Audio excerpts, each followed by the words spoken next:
Mesdames et messieurs, chers amis, aujourd'hui, je veux vous parler de quelque chose de puissant, de quelque chose de transformateur, de quelque chose qui a la capacité de changer non seulement nos circonstances, mais aussi nos vies tout entières.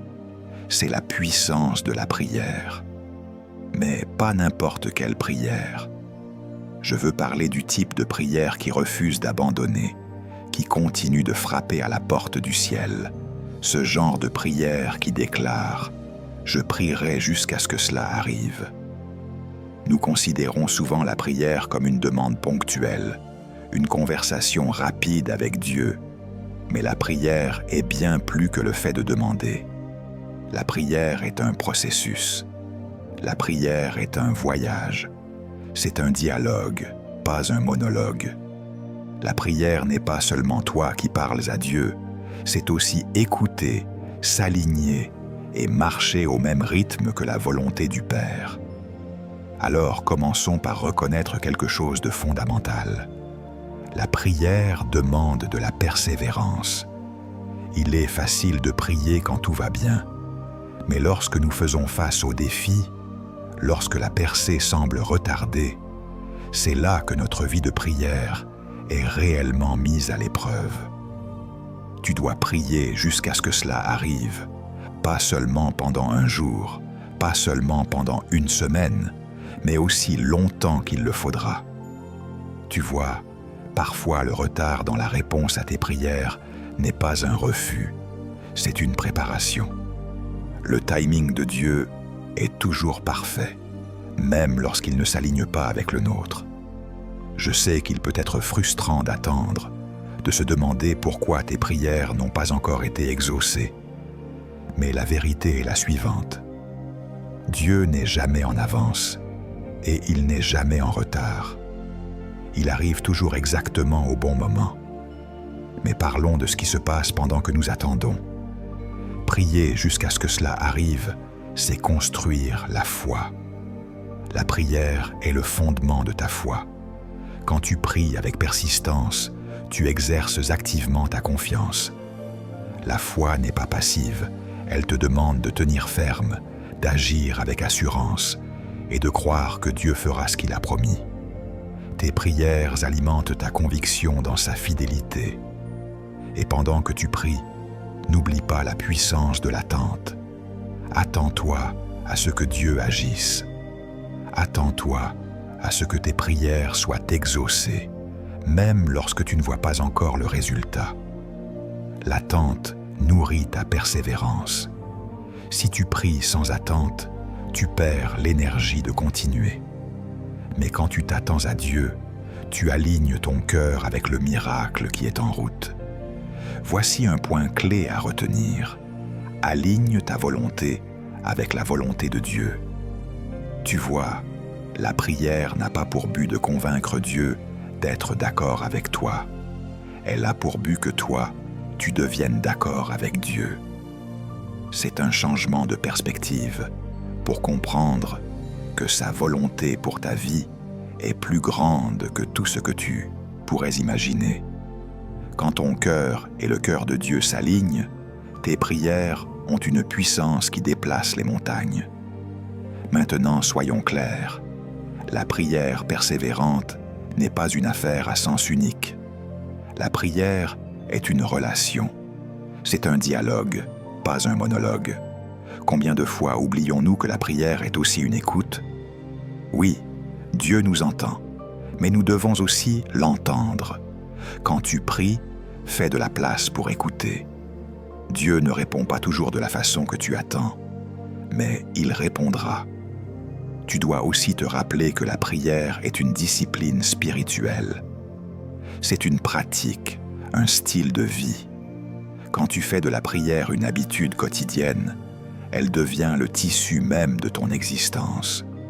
Tu ne seras plus ballotté par chaque circonstance, ni distrait par le bruit du monde. Au contraire, tu te tiendras sur le fondement de tes prières. Et laisse-moi te dire quelque chose. La prière te change toi d'abord. Quand tu pries, tu ne changes pas seulement tes circonstances, tu te changes toi-même. Ton esprit est renouvelé, ton cœur est transformé, ta perspective change.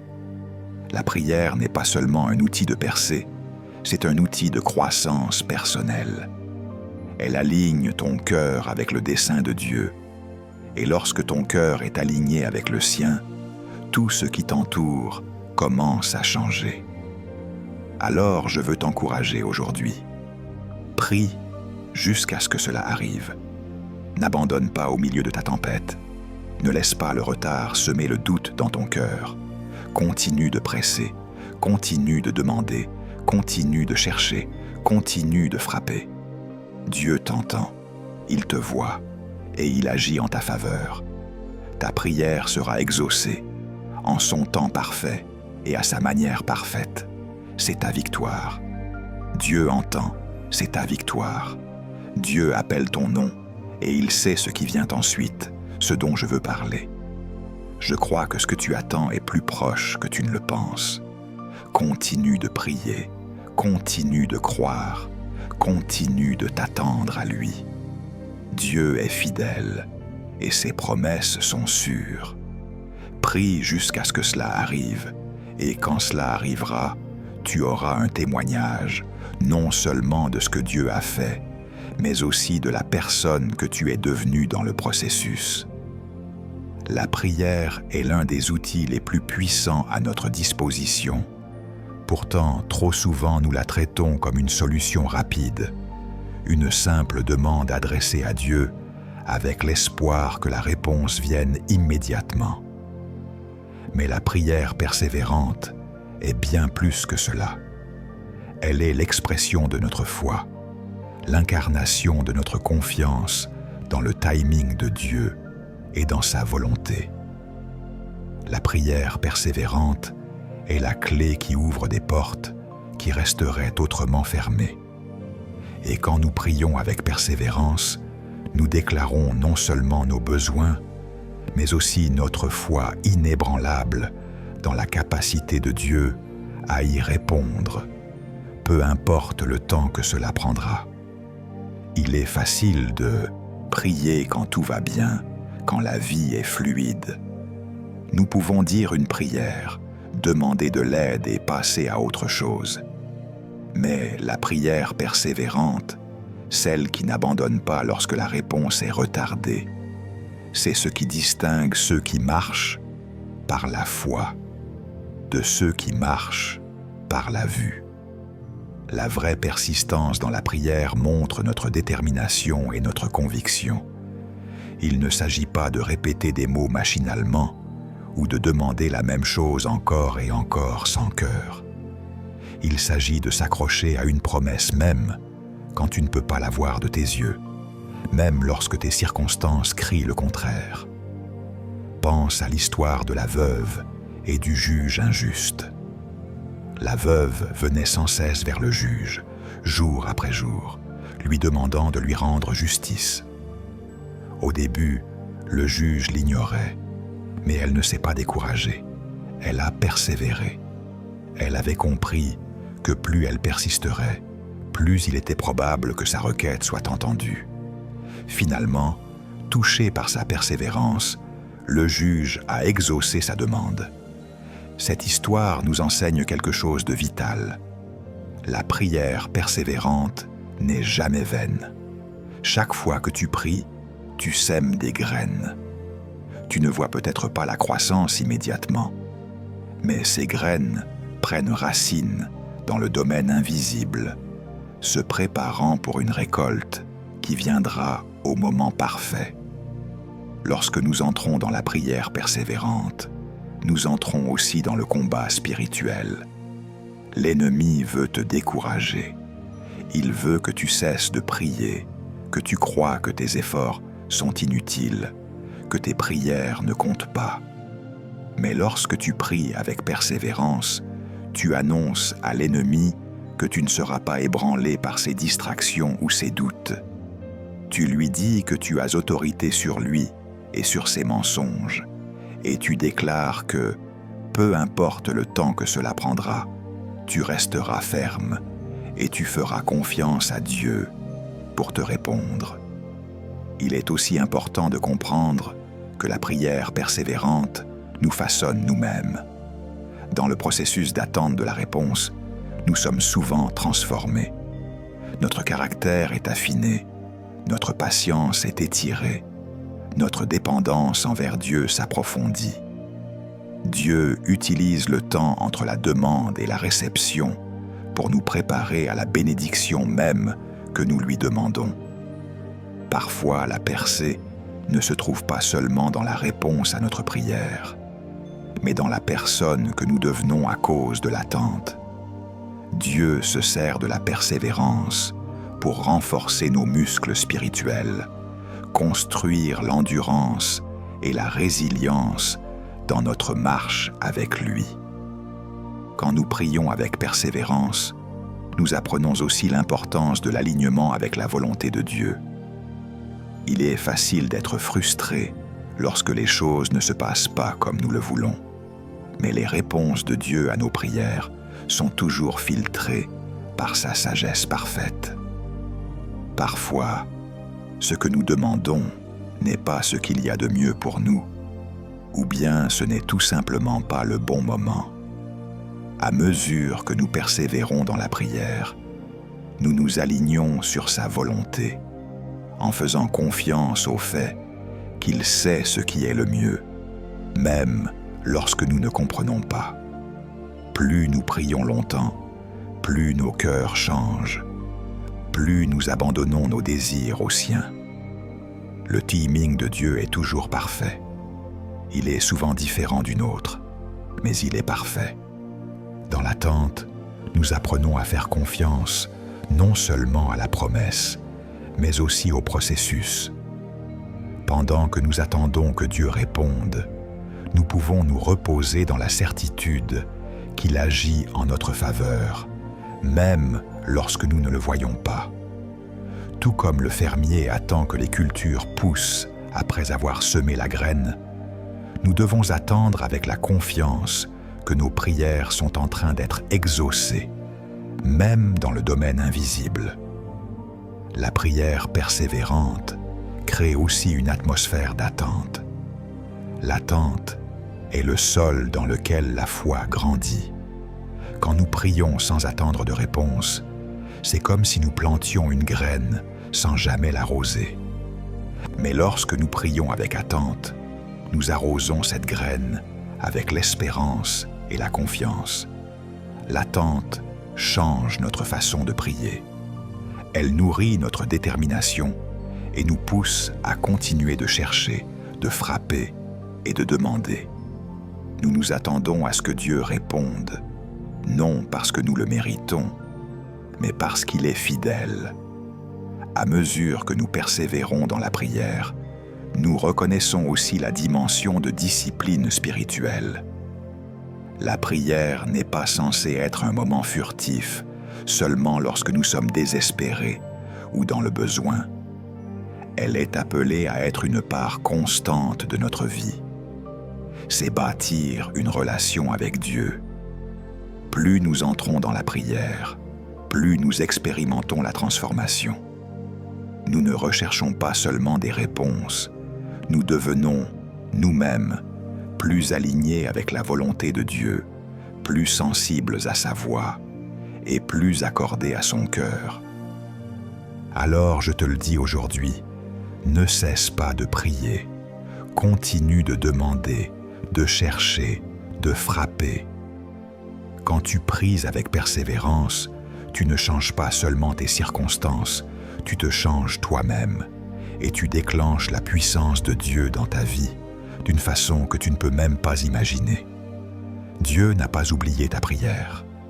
Il te voit, il t'entend et il te répondra en son temps parfait.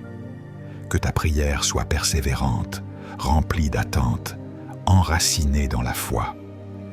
Prie jusqu'à ce que cela arrive, car lorsque cela arrivera, ce sera plus qu'une simple réponse.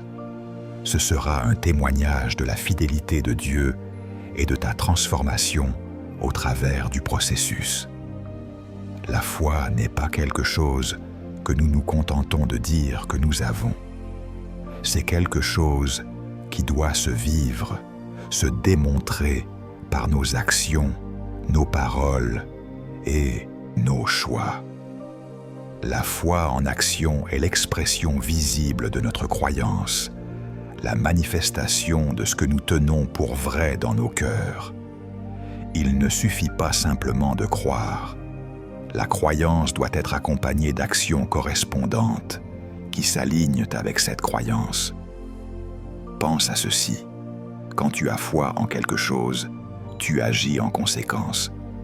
Si tu as foi dans une chaise, tu t'assois dessus sans hésitation parce que tu crois qu'elle va te soutenir. Si tu as foi en un ami, tu comptes sur lui dans les moments de besoin, sachant qu'il sera là. La foi n'est jamais passive, elle est active. C'est la conviction que quelque chose est possible, suivi des pas que tu fais pour que cela se réalise. Sans action, la foi reste une pensée, un concept sans puissance dans ta vie. De la même manière, la foi en Dieu requiert un mouvement. La vraie foi nous pousse toujours à sortir de notre zone de confort. Elle nous met au défi de faire des choses qui semblent impossibles, de faire confiance à ce que nous ne voyons pas, et d'avancer même lorsque le chemin n'est pas clair. La foi en action signifie que lorsque Dieu parle, nous bougeons, même si nous ne comprenons pas tous les détails ou le timing. Tout comme Abraham qui est allé vers un pays qu'il n'avait jamais vu, ou Noé qui a construit une arche alors qu'il n'avait jamais vu la pluie, la foi nous pousse à agir sur la base des promesses de Dieu et non de notre compréhension. Considère l'histoire de Pierre marchant sur l'eau. Quand Jésus l'a appelé à sortir de la barque, Pierre a posé le pied sur l'eau, faisant confiance à la parole de Jésus. Sa foi était vivante à ce moment-là parce qu'elle l'a conduit à l'action. Il ne s'est pas contenté de rester assis dans la barque en espérant que quelque chose allait changer. Il est sorti dans l'inconnu. La foi en action exige de l'audace. C'est entrer dans des situations où tu ne peux plus compter sur ta propre force, mais où tu dépends de Dieu pour te porter. Mais n'oublie pas, la foi implique aussi la persévérance. Tout comme un coureur ne s'arrête pas au milieu de la course, la foi continue de marcher même lorsque les défis surgissent, même lorsque les eaux semblent profondes. Parfois, quand nous agissons par la foi, nous rencontrons de la résistance. Nous ne voyons pas de résultats immédiats, ou nous faisons face à des obstacles qui semblent dire que notre foi est mal placée. Mais la vraie foi ne recule pas devant la difficulté. La foi déplace les montagnes. Cela ne veut pas dire que les défis ne viendront pas, mais que tu fais confiance à Dieu pour pourvoir, pour ouvrir un chemin. Quand tu passes à l'action par la foi, tu dis au monde, « Je crois que Dieu est plus grand que tout obstacle devant moi. » La foi en action ne se limite pas aux grands moments spectaculaires. Elle se manifeste aussi dans les petits choix quotidiens.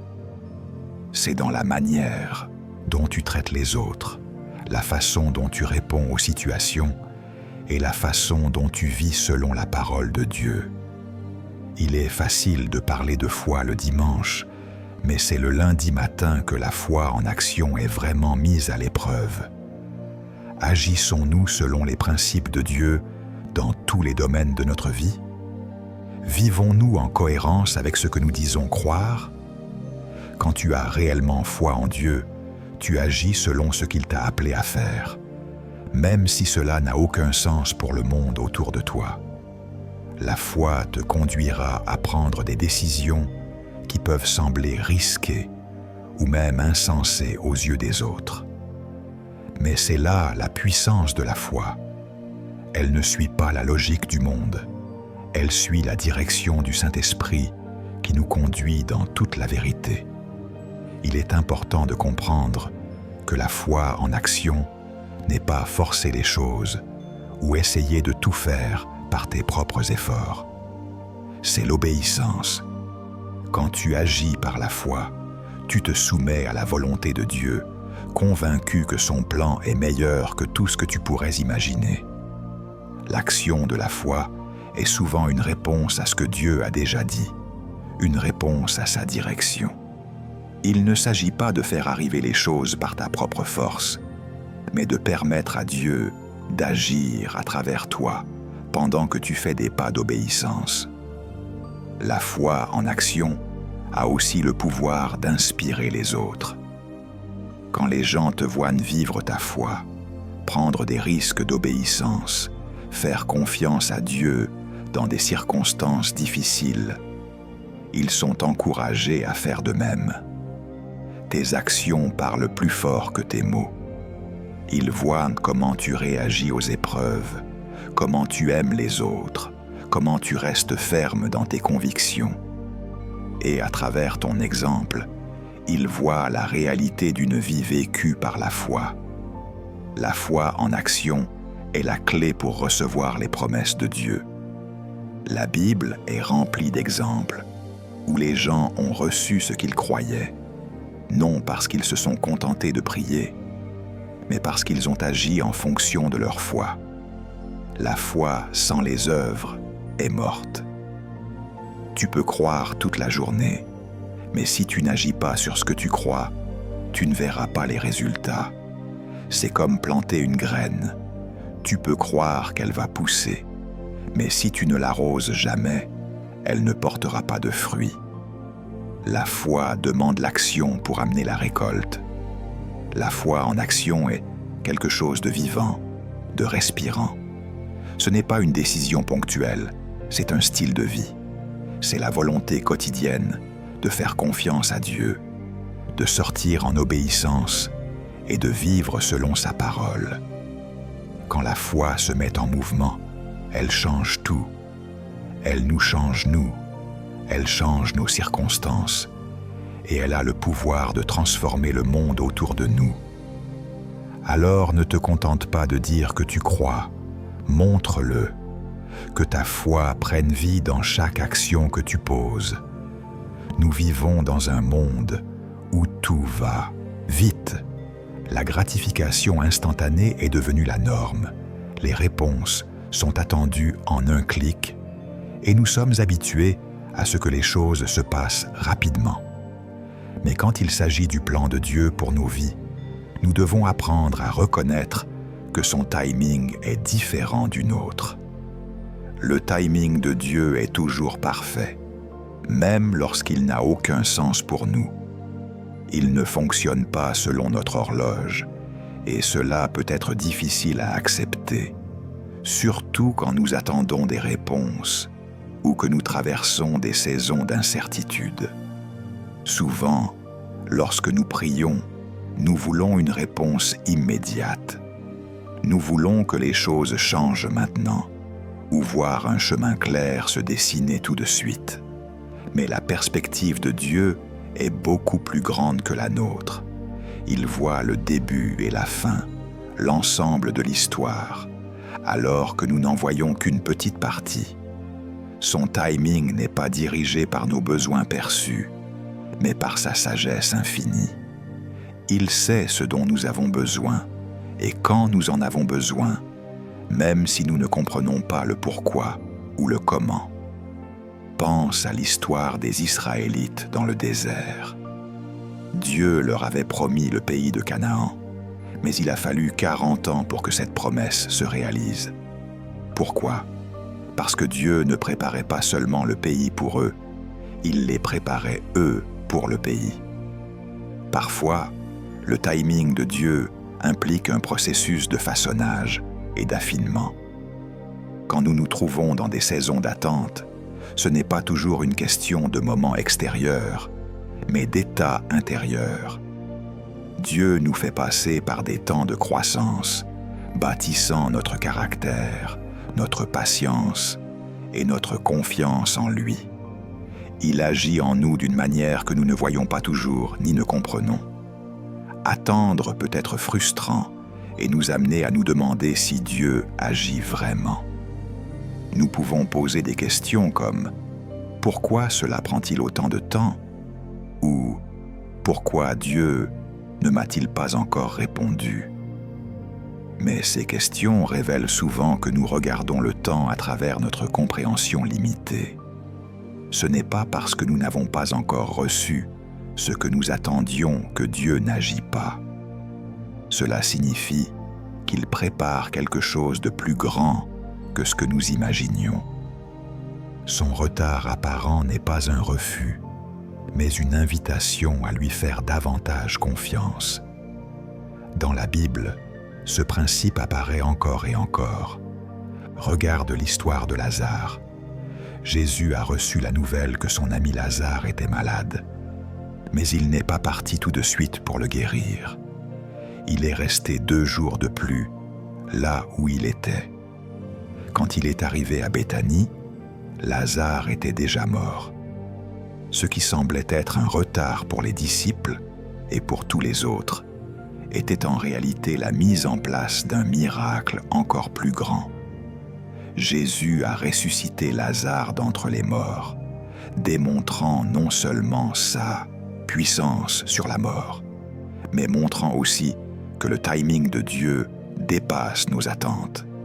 Le retard de Dieu dans la réponse à nos prières n'est pas le signe de son absence ou de son indifférence. C'est le signe de sa souveraineté et d'un plan plus profond qui se déploie en son temps parfait. Parfois, nous sommes tentés de prendre les choses en main, de précipiter les événements ou de forcer nous-mêmes les portes. Mais lorsque nous essayons de faire avancer notre propre timing, nous risquons de sortir de la volonté de Dieu et de prendre des décisions qui ne sont pas alignées avec le meilleur qu'il a pour nous. Pense à Sarah, dans l'Ancien Testament.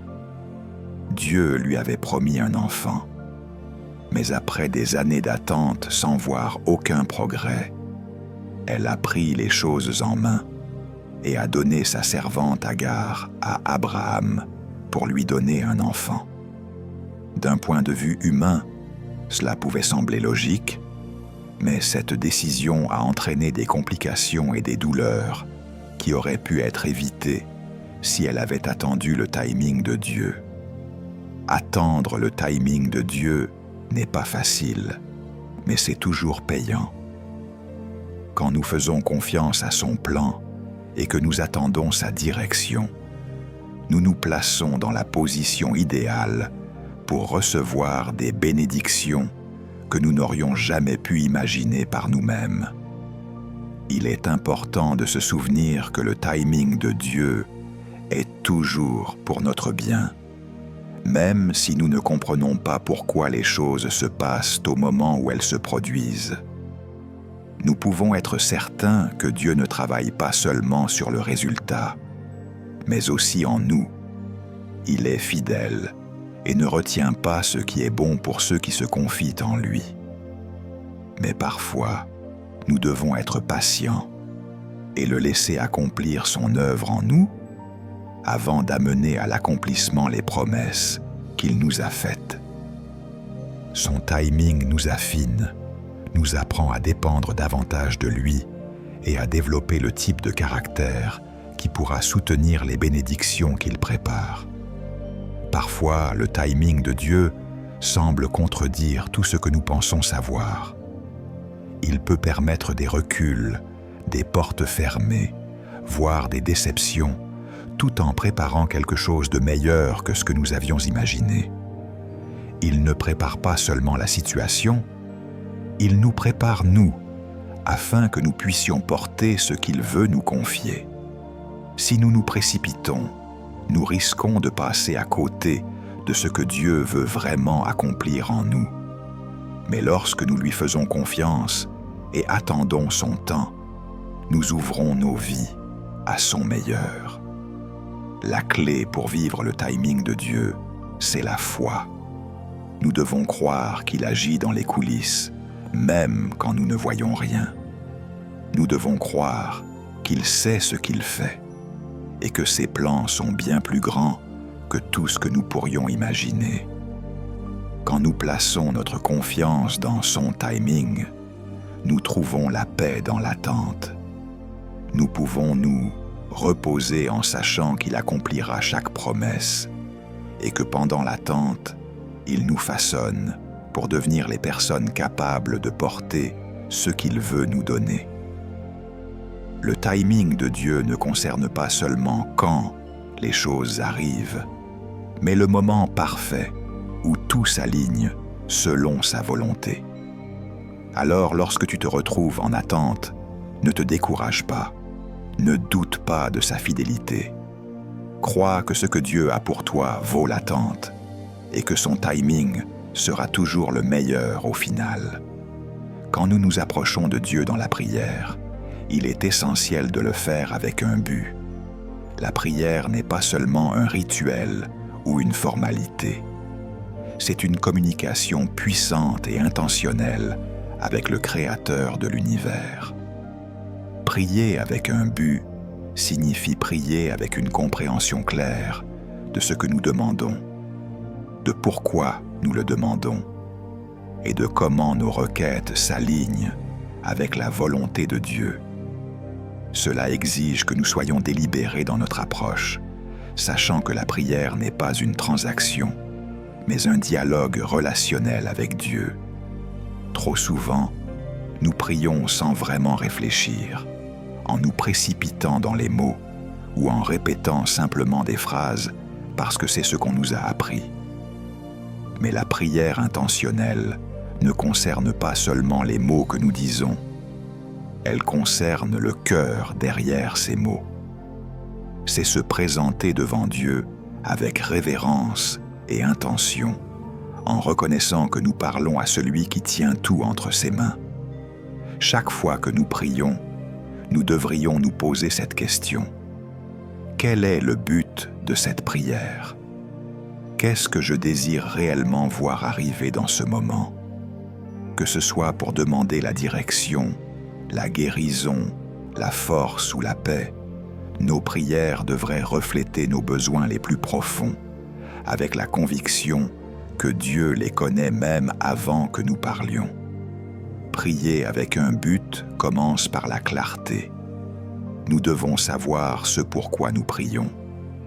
Il est facile de prier de façon vague et générale, mais lorsque nous venons à Dieu avec une requête claire et spécifique, nous montrons que nous avons réfléchi à ce que nous demandons. Jésus lui-même nous a demandé d'être précis. Lorsqu'il a guéri des aveugles, il ne s'est pas contenté de dire « Soyez guéris ». Il leur a demandé « Que voulez-vous que je fasse pour vous ?» En leur demandant leur requête spécifique, il a montré que la prière intentionnelle implique de savoir exactement ce dont nous avons besoin, puis de présenter cette demande avec audace devant Dieu. Il y a de la puissance dans la clarté, car elle montre que nous croyons que Dieu peut répondre de manière précise. Mais il ne suffit pas d'être clair. Nous devons aussi prier avec compréhension. Nous devons savoir pourquoi nous demandons ce que nous demandons. Est-ce que nous prions pour des choses qui honorent Dieu, qui s'alignent avec sa volonté et qui servent son royaume? Ou bien prions-nous uniquement selon des désirs égoïstes qui ne servent pas ses desseins? Dieu n'est pas un génie qui attend nos souhaits, mais un Père qui désire donner de bons cadeaux à ses enfants, des dons qui vont nous façonner, nous transformer et accomplir son plan pour nos vies. Prier avec un but, c'est demander des choses qui glorifient Dieu, qui s'alignent avec son plan et qui nous aident à grandir en caractère et en foi. L'un des aspects les plus importants de la prière intentionnelle est que nous ne devons pas seulement demander ce dont nous avons besoin, mais aussi chercher à comprendre la volonté de Dieu dans le processus. Parfois, ce que nous demandons n'est pas ce que Dieu veut pour nous. Prier avec un but, ce n'est pas obtenir coûte que coûte ce que nous voulons, c'est aligner nos désirs avec ceux du cœur de Dieu. À mesure que nous prions avec intention, nous devons constamment nous demander: est-ce que c'est ce que Dieu veut pour moi? Est-ce que cela fait partie de son plan pour ma vie? Lorsque nous soumettons nos prières à la volonté de Dieu, nous nous mettons dans une posture d'ouverture à sa direction, même si cette direction ne correspond pas à nos désirs. C'est pourquoi il est crucial de passer du temps dans la prière, non seulement pour demander, mais aussi pour écouter. Prier avec un but implique de créer de l'espace pour entendre Dieu, pour discerner sa voix et comprendre son cœur. C'est dans les moments de silence, dans le calme, que Dieu nous parle, qu'il révèle ses plans, son timing et sa perspective. Si nous sommes trop occupés à parler sans écouter, nous risquons de passer à côté de ce que Dieu veut nous dire. Prier avec un but, c'est écouter autant que parler, afin que nos requêtes soient en harmonie avec sa volonté. Un autre aspect de la prière avec un but, c'est la persévérance. Souvent, nous prions une fois pour quelque chose, puis nous abandonnons quand nous ne voyons pas de résultat immédiat. Mais prier avec un but exige la persévérance. C'est un engagement à continuer de prier, de chercher et de faire confiance, même lorsque la réponse tarde.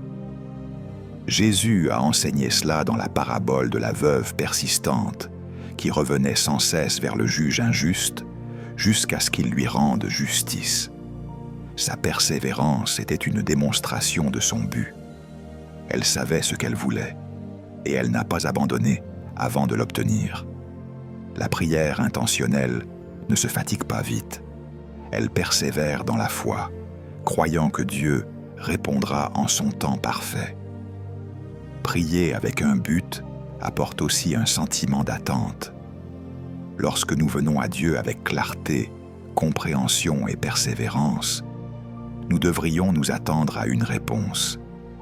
Pas forcément la réponse que nous avons imaginée, mais nous devons nous attendre à ce que Dieu agisse.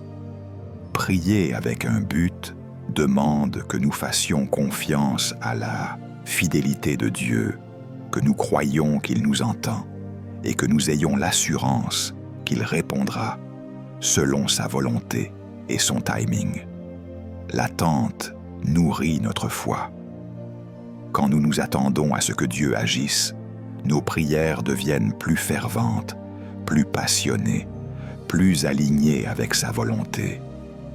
Plus nous prions avec un but, plus nous construisons notre foi dans la capacité de Dieu à répondre. Et plus nos prières transforment nos cœurs et nos pensées pour les aligner avec les siens. Lorsque nous prions avec un but, nous pouvons être certains que nos prières ne sont pas vaines. Dieu entend chaque mot, chaque demande, chaque cri et chaque remerciement. Il n'est ni distant ni désintéressé. Il est proche et il se soucie profondément de ce qui nous concerne.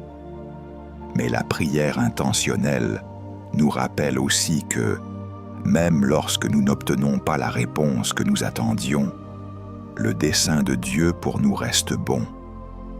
Parfois, la réponse est différente de ce que nous imaginions, mais elle est toujours juste, parce qu'elle s'aligne sur sa volonté parfaite. Prier avec un but, c'est faire de chaque prière un acte qui compte. C'est venir devant Dieu avec des requêtes claires, aligner ses requêtes avec sa volonté et lui faire confiance pour répondre selon ce qui est meilleur pour nous. C'est rechercher son royaume d'abord et désirer voir sa gloire se révéler au travers de nos vies. La prière intentionnelle nous transforme. Elle approfondit notre relation avec Dieu, fortifie notre foi et nous rapproche de son cœur. Quand nous prions avec un but, nous passons de simples mots à une conversation puissante et transformatrice avec le Créateur. La persévérance face au retard est un témoignage puissant de la force de l'esprit humain. Mais plus encore, c'est le reflet de la profondeur de notre foi. Dans un monde habitué aux résultats instantanés, attendre peut sembler être une épreuve de notre endurance, de notre détermination et même de notre confiance en Dieu. Mais la vraie persévérance n'est pas simplement tenir bon dans les moments difficiles. C'est garder l'espérance, rester fidèle et continuer d'avancer, même lorsque le résultat semble lointain ou incertain. Quand nous faisons face à des retards dans la vie, ils peuvent déclencher en nous toute une palette d'émotions. Frustration, doute, confusion, voire désespoir. Nous pouvons nous demander pourquoi nos prières semblent sans réponse, ou pourquoi nos rêves ne se réalisent pas encore. Mais le retard ne signifie pas le refus. Ce n'est pas parce que nous n'avons pas vu la réponse que Dieu nous a rejetés ou que nos efforts sont vains. Parfois, le retard fait partie du plan plus grand de Dieu, un processus qu'il utilise pour nous préparer, nous affiner et renforcer notre foi.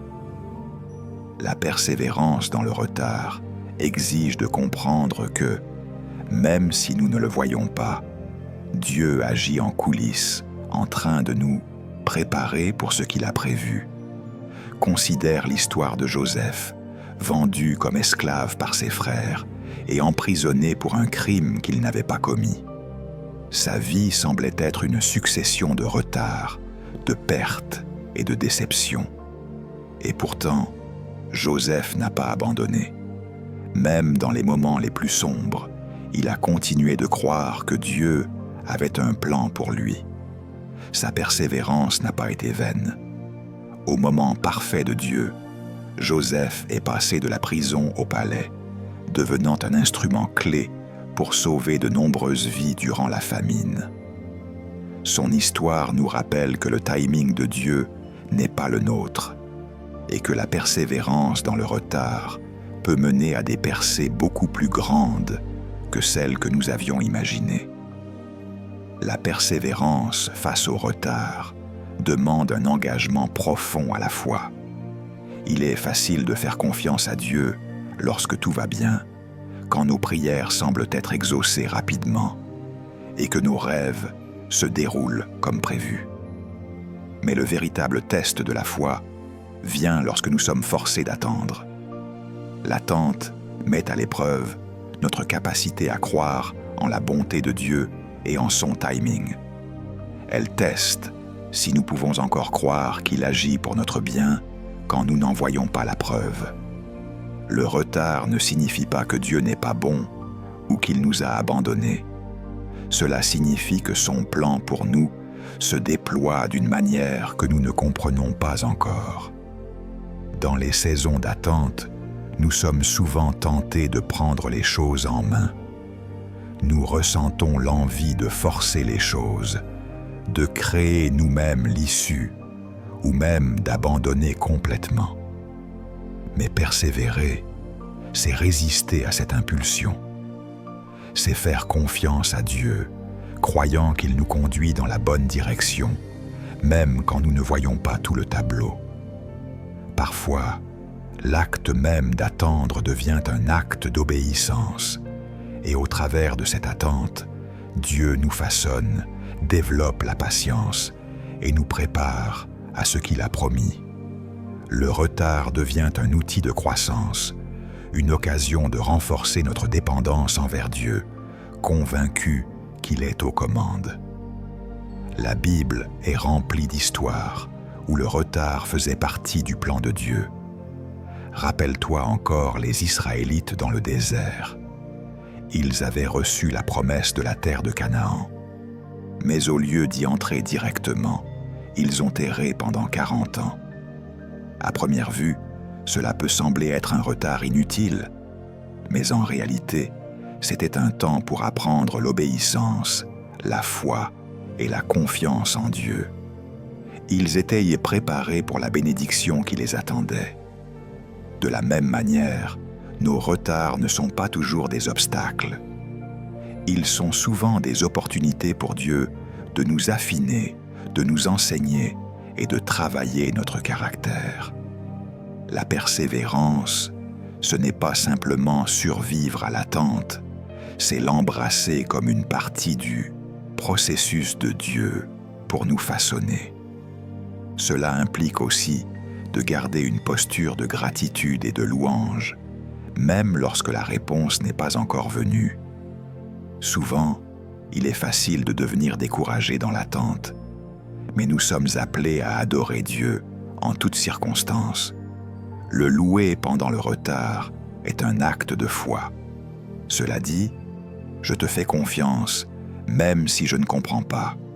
Je crois que tu es encore bon, que tu es encore fidèle et que tes promesses sont vraies. Cette attitude de gratitude, même au milieu de l'attente, renforce notre foi et garde notre cœur focalisé sur la bonté de Dieu plutôt que sur la frustration du retard.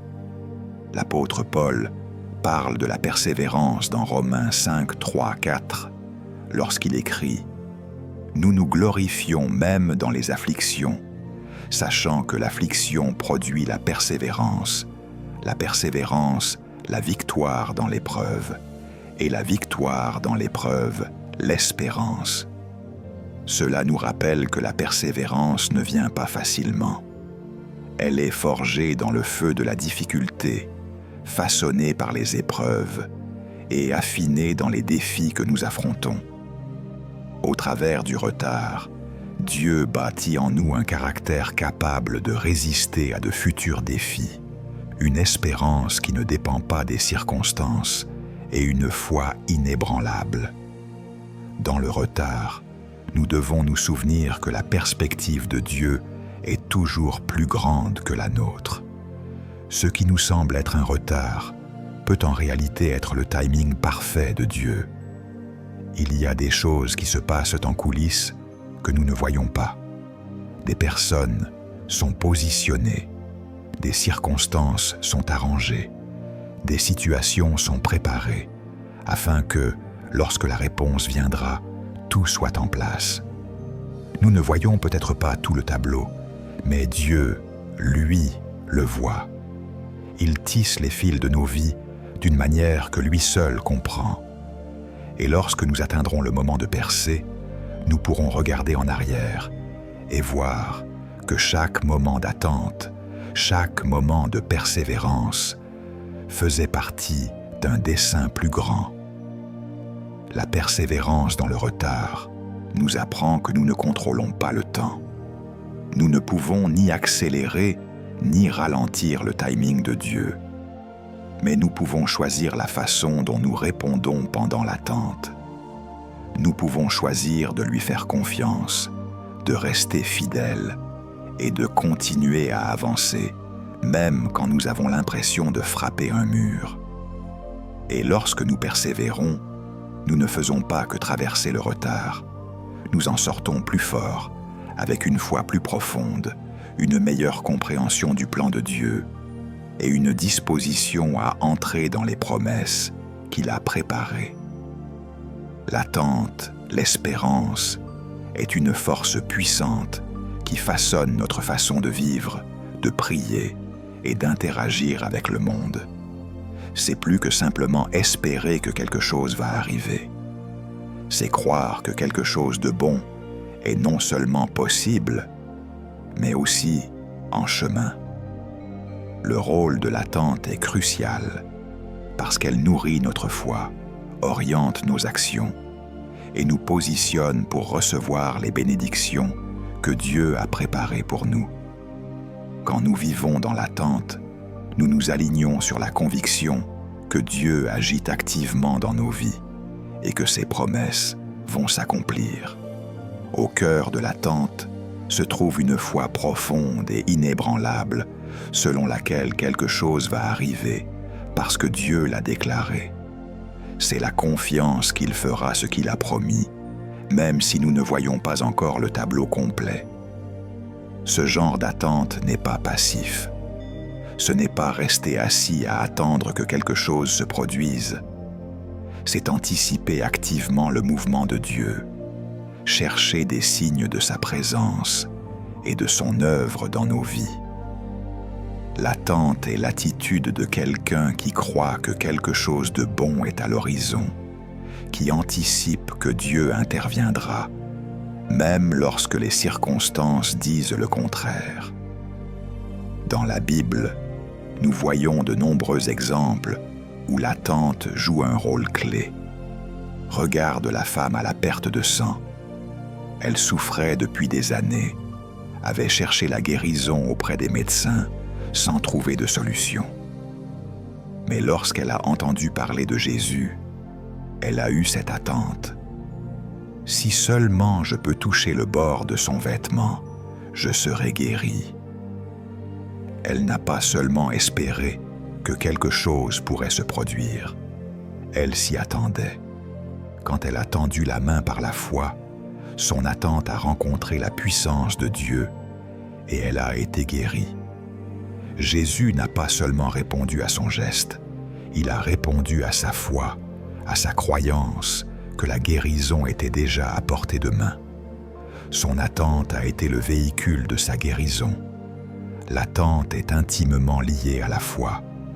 Sans attente, notre foi devient stagnante et se tourne facilement vers le doute plutôt que vers les promesses de Dieu. Quand nous prions sans attente, nous ne croyons pas vraiment que Dieu répondra. Mais quand nous prions avec attente, nous nous engageons réellement avec les promesses de Dieu, sachant qu'il est fidèle. L'attente dit « Je crois que Dieu agit derrière le rideau, même si je ne le vois pas. Je crois qu'il agit dans ma vie, même quand rien ne semble bouger. » Ce genre de foi ne se lasse pas lorsque les réponses tardent, car elle sait que le timing de Dieu est parfait. L'attente change la façon dont nous approchons la vie. Quand nous nous attendons à de bonnes choses, nous commençons à les percevoir, même au milieu des difficultés. Notre attitude change. Nous devenons plus remplis d'espérance, plus positifs, plus ouverts aux opportunités que Dieu met sur notre chemin. L'attente ne nie pas la réalité des épreuves, mais elle regarde au-delà d'elle, vers une réalité supérieure, la bonté et la fidélité de Dieu. Elle nous aide à voir les obstacles non comme des finales, mais comme des étapes temporaires vers l'accomplissement de ses promesses. L'attente joue aussi un rôle dans notre vie de prière. Quand nous prions avec attente, nous ne faisons pas simplement nos prières par habitude. Nous nous engageons avec Dieu en croyant qu'il nous écoute et qu'il agira de la meilleure façon pour nous. La prière avec attente porte en elle un sentiment d'urgence et de but. Nous ne prions pas avec une espérance vague, mais avec une foi active que Dieu va répondre. Ce genre de prière ne renonce pas facilement. Elle persévère, sachant que Dieu est fidèle et que sa volonté est bonne, même si le timing ne correspond pas à ce que nous avions imaginé. L'attente donne à la prière sa puissance. Elle apporte cette confiance et cette assurance que Dieu écoute et qu'il agira en son temps. L'attente alimente aussi notre persévérance. Quand nous croyons vraiment que quelque chose va arriver, nous sommes plus enclins à continuer d'avancer, même lorsque les choses deviennent difficiles. Tout comme un coureur continue de courir parce qu'il sait que la ligne d'arrivée se trouve devant lui, celui qui vit dans l'attente continue d'avancer, sachant qu'il se dirige vers une promesse sûre. Face aux retards ou aux difficultés, l'attente nous rappelle que nous n'attendons pas en vain. Elle nous motive à continuer de pousser, de croire et de rester fidèles, même lorsque la réponse semble lente. L'attente nous aide également à aligner nos désirs avec la volonté de Dieu. Quand nous nous attendons à quelque chose de la part de Dieu, il est essentiel que nos cœurs soient alignés avec son plan. L'attente ne signifie pas que nous exigeons que Dieu nous donne tout ce que nous voulons, mais que nous avons confiance qu'il nous donnera ce qu'il sait être le meilleur. L'attente demande de l'humilité, car nous devons être prêts à accepter la réponse de Dieu, quelle qu'elle soit, en croyant que ses voies sont plus hautes que les nôtres. Quand nous faisons confiance au plan de Dieu, nous pouvons nous attendre à ce qu'il nous donne exactement ce dont nous avons besoin, au moment où nous en avons besoin, même si cela ne correspond pas toujours à nos attentes personnelles. En essence, l'attente est un acte de foi. C'est croire que Dieu agit, même quand nous ne le voyons pas, et qu'il accomplira ses promesses en son temps parfait.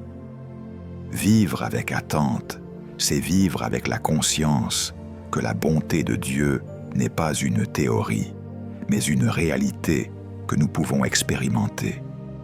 Cela façonne notre cœur, nos actions et nos prières, nous poussant à vivre dans l'espérance, à faire confiance au timing de Dieu et à voir sa main dans tout ce que nous faisons. L'attente ouvre nos yeux aux possibilités que Dieu a pour nous, transformant les moments ordinaires en opportunités de voir sa puissance et son amour d'une manière nouvelle et profonde. Aligner ta volonté avec la volonté de Dieu est l'un des actes de foi les plus profonds qu'un croyant puisse accomplir. C'est un voyage d'abandon, de confiance et d'obéissance, un chemin qui demande de lâcher nos propres désirs, nos plans et nos timings pour embrasser le dessein parfait de Dieu pour nos vies. Le défi, bien sûr, c'est que notre volonté est souvent façonnée par notre compréhension limitée, par nos expériences passées et par nos désirs humains. Mais lorsque nous choisissons d'aligner notre volonté sur celle de Dieu, nous nous ouvrons à une vie de plus grand sens, de paix et d'accomplissement. Au cœur de cet alignement se trouve la soumission à son autorité. C'est reconnaître que Dieu est le guide ultime de notre vie. C'est admettre que ses voies sont plus hautes que les nôtres et que ses plans pour nous sont toujours meilleurs que ce que nous pourrions imaginer. Cela ne signifie pas que nous renonçons à toute aspiration ou ambition, mais que nous apprenons à les tenir avec légèreté, prêts à les déposer si elles ne s'accordent pas avec ce que Dieu a prévu. Quand nous prions, non pas ma volonté, mais la tienne, nous invitons Dieu à prendre la direction, à guider nos pas et à transformer nos cœurs dans le processus. L'un des premiers pas pour aligner notre volonté avec celle de Dieu est de cultiver une relation profonde avec lui. Plus nous connaissons Dieu, plus nous comprenons son cœur, son caractère et ses plans pour nous. Quand nous le connaissons intimement, nous apprenons à faire confiance à ce qu'il veut, même lorsque cela ne fait pas sens sur le moment. Cette relation se construit par la prière, la méditation de sa parole et une vie vécue en sa présence. Sans cette connexion, il devient difficile de discerner sa volonté, car nous sommes trop absorbés par le bruit du monde ou par nos propres désirs. Un autre aspect important de l'alignement avec la volonté de Dieu, c'est l'abandon. S'abandonner, c'est être prêt à renoncer au contrôle de notre vie, à cesser de vouloir tout maîtriser et à croire que le plan de Dieu est meilleur. Ce n'est pas un acte ponctuel, mais un choix quotidien. S'abandonner, c'est reconnaître que ce n'est pas nous qui ordonnons les événements, mais Dieu. Cela peut signifier dire non à des choses que nous pensions vouloir ou que nous pensions bonnes pour nous, afin de dire oui à quelque chose de plus grand que Dieu prépare. Cet abandon demande de l'humilité, la capacité de reconnaître que nous n'avons pas toutes les réponses, mais que Dieu lui les a. Le processus d'aligner notre volonté avec celle de Dieu passe aussi par un enracinement dans sa parole. La parole de Dieu est la principale manière dont il nous parle. C'est en elle que nous découvrons sa volonté pour nos vies. Plus nous nous immergeons dans l'Écriture, plus nous comprenons les valeurs, les principes et les vérités que Dieu a établies. Quand nos décisions sont en accord avec la parole de Dieu, nous nous alignons sur sa volonté. Si nos désirs ou nos choix ne sont pas en ligne avec ce que la Bible enseigne, c'est un signal que notre volonté doit être recentrée sur la vérité de Dieu. Il ne s'agit pas seulement de demander ce que nous voulons, mais de rechercher ce que Dieu désire pour nous, puis de nous aligner là-dessus. Même en cherchant à nous aligner avec la volonté de Dieu, il y aura des moments où le chemin restera flou, où nous ne comprendrons pas pourquoi les choses se passent comme elles se passent. Dans ces moments, la confiance devient primordiale. Faire confiance à Dieu, c'est croire qu'il est bon, même quand nous ne voyons pas tout. C'est croire qu'il travaille toutes choses pour notre bien, même quand nos circonstances sont difficiles. Faire confiance à Dieu avec notre volonté n'est pas toujours simple, surtout quand les résultats tardent. Mais c'est dans ces moments d'incertitude que Dieu nous affine, qu'il nous apprend à dépendre davantage de lui et qu'il nous prépare pour la prochaine saison. S'aligner avec la volonté de Dieu implique aussi de savoir attendre. Le timing de Dieu est toujours parfait, mais notre impatience peut nous pousser à agir trop vite. Nous pouvons être tentés de précipiter les choses, de forcer une direction ou de prendre une décision par peur de manquer une opportunité. Mais lorsque nous alignons notre volonté avec Dieu, nous apprenons à attendre son moment, convaincus qu'il sait exactement quand agir. Attendre peut être difficile, surtout lorsque nous avons l'impression d'être dans une saison de retard. Pourtant, c'est dans cette attente que nous apprenons la patience, la persévérance et la confiance. Attendre le temps de Dieu nous empêche de prendre des décisions motivées par la peur ou l'anxiété et nous permet d'avancer avec paix, sachant que nous suivons sa direction. Parfois, s'aligner avec la volonté de Dieu signifie lâcher nos propres agendas et embrasser pleinement son appel. La volonté de Dieu pour nous ne ressemble pas toujours à ce que nous avions imaginé. Elle n'est pas toujours confortable. Il peut y avoir des moments où Dieu nous appelle à sortir dans l'inconnu, à quitter ce qui est familier pour quelque chose de nouveau, ou à prendre un risque qui exige une dépendance totale envers lui. Mais c'est dans ces pas d'obéissance que nous expérimentons la plénitude de son plan. Quand notre volonté s'aligne sur la sienne, nous découvrons une paix et un accomplissement qui dépassent tout ce que nous aurions pu bâtir par nos propres forces. Plus nous alignons notre volonté avec celle de Dieu, plus nous devenons sensibles à ses désirs pour nos vies. Avec le temps, notre cœur commence à ressembler davantage au sien, et nos désirs se mettent à refléter sa volonté. Nous ne cherchons plus seulement notre intérêt, mais nous commençons à vivre pour sa gloire. Nos actions, nos décisions et nos paroles deviennent le reflet de son amour, de sa vérité et de sa grâce.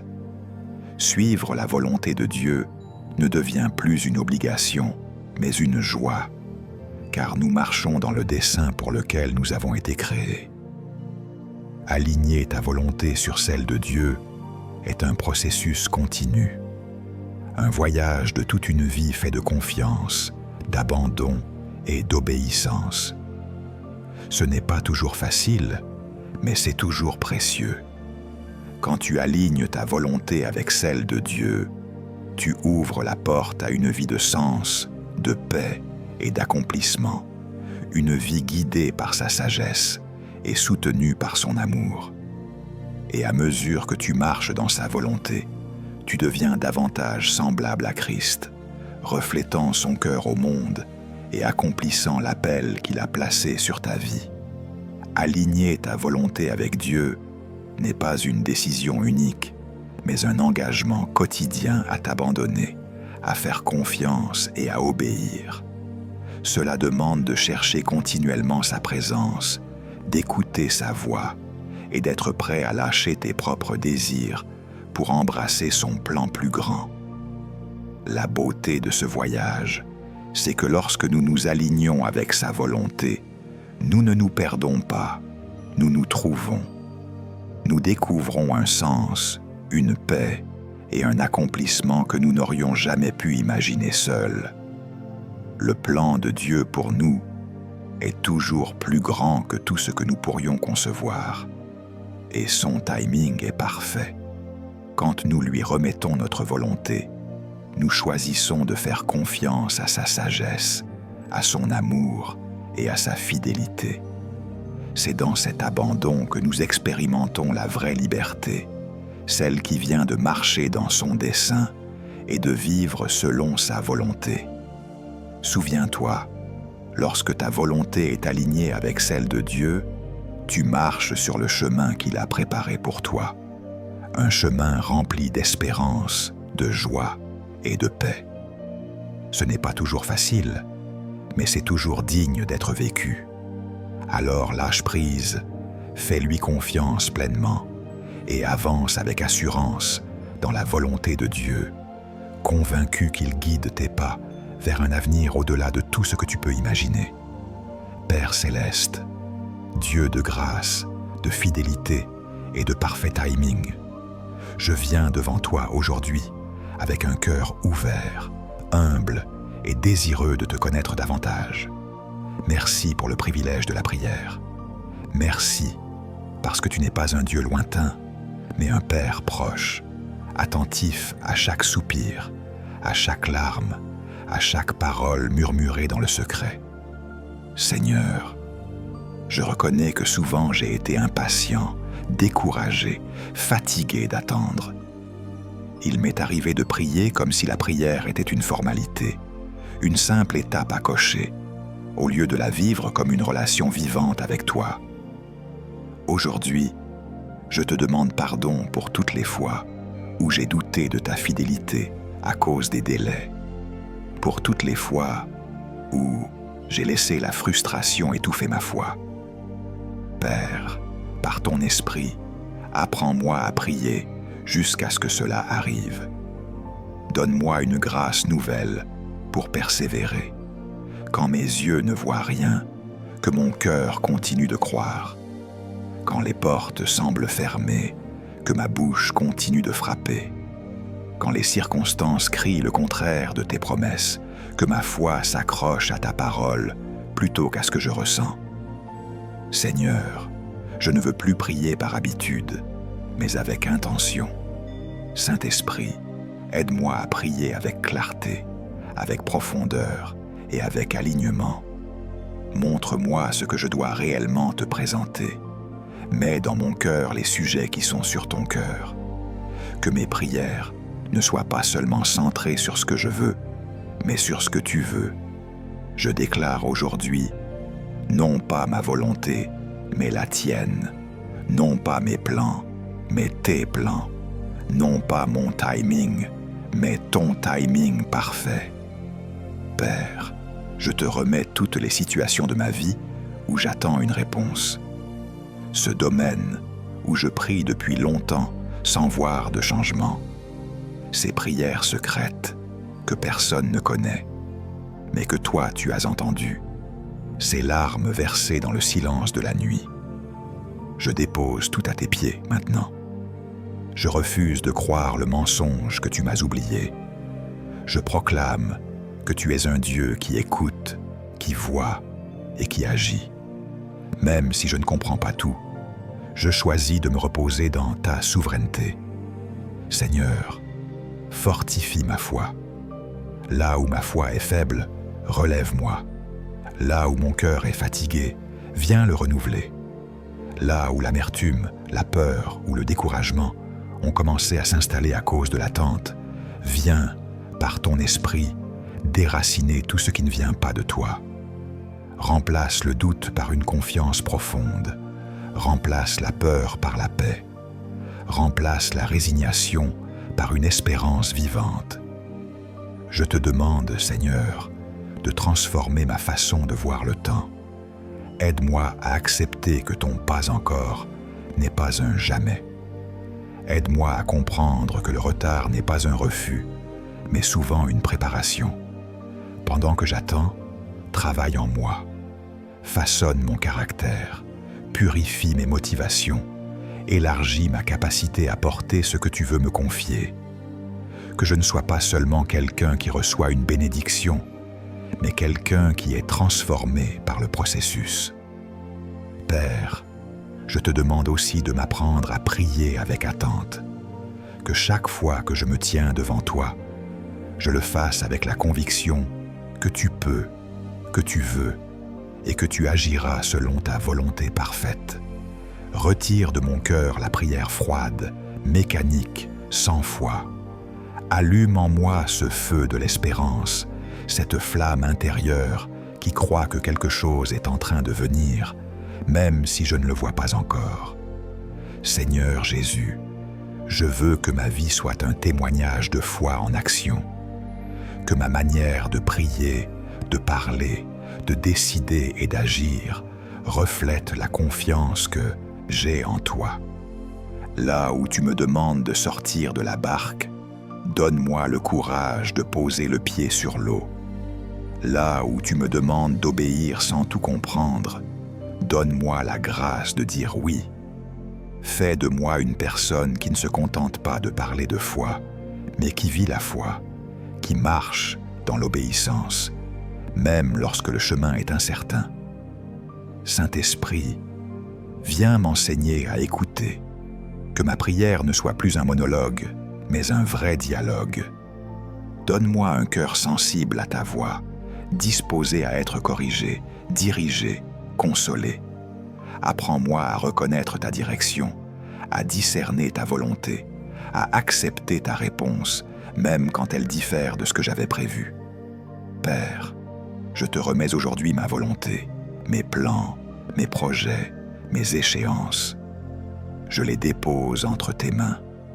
Je choisis de croire que tes pensées pour moi sont plus grandes que les miennes, que tes voies sont plus élevées et que tes plans sont meilleurs.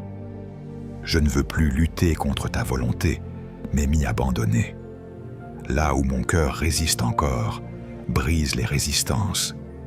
Là où mon cœur a peur de perdre le contrôle, viens me rassurer par ton amour. Seigneur, je te demande que cette saison de prière persévérante devienne une saison de transformation profonde.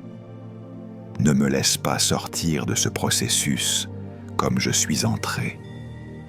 Qu'au bout de cette attente, je ne sois pas seulement quelqu'un qui a reçu une réponse, mais quelqu'un qui te ressemble davantage. Que ma foi soit plus solide, mon caractère plus stable, mon cœur plus attaché à toi qu'à tes dons.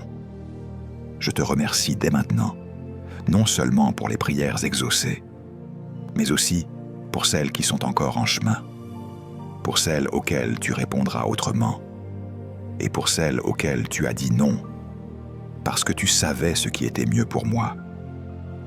Je choisis de te faire confiance, même quand je ne comprends pas. Je choisis de te louer, même au milieu du retard. Je choisis de rester dans ta présence, même lorsque tout en moi voudrait fuir. Alors, Seigneur, aujourd'hui, je le déclare. Je prierai jusqu'à ce que cela arrive. Je croirai jusqu'à ce que cela se manifeste. Je tiendrai ferme jusqu'à ce que ta volonté soit pleinement accomplie.